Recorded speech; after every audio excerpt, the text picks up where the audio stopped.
Pregnancy plan చేస్తున్నారా? న్యాచురల్గా అవ్వట్లేదు 1 year 2 years. సో ఇప్పుడు డాక్టర్ దగ్గర వెళ్ళినప్పుడు ఏదైనా ప్రిపరేషన్ ఉందా? దీని గురించి ఒక 3 ఇంపార్టెంట్ టిప్స్ చెప్తా. So welcome to ABCD of fertility.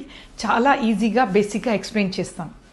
So నార్మల్గా ఒక డాక్టర్ దగ్గర హాస్పిటల్కి వెళ్ళినప్పుడు ఏమి జాగ్రత్తలు తీసుకోవాలంటే, ఫస్ట్ లేడీస్ ప్రిఫరబుల్లీ రెండో రోజు వెళ్తే స్కాన్లో ఎగ్ కౌంట్ అనేది బేసిక్ స్కాన్ చేస్తారనమాట. మళ్ళీ మీరు మధ్యలో వెళ్ళినప్పుడు మళ్ళీ సెకండ్ డే రమ్మంటారు. సో మీరు డైరెక్ట్గా సెకండ్ డే వెళ్తే మీకు ఒక విజిట్ తగ్గుతుంది.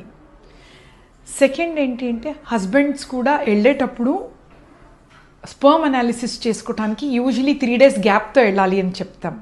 అబ్స్టినెన్స్ పీరియడ్ 3 days ఉండాలి, కలవకుండా 3 days గ్యాప్తో వెళ్తే అదే రోజు స్పర్మ్ టెస్ట్ కూడా చేయటం జరుగుతుంది.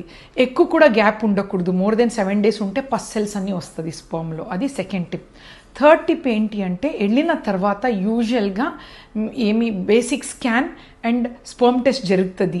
అండ్ చిన్న ఓవ్యులేషన్ ఇండక్షన్ అని స్టార్ట్ చేస్తారు కొన్ని టాబ్లెట్స్ ఇచ్చి. సో ఈ బేసిక్ టెస్టే ఉంటుంది అనమాట. పెద్ద పెద్ద టెస్ట్ ఏం చెయ్యరు.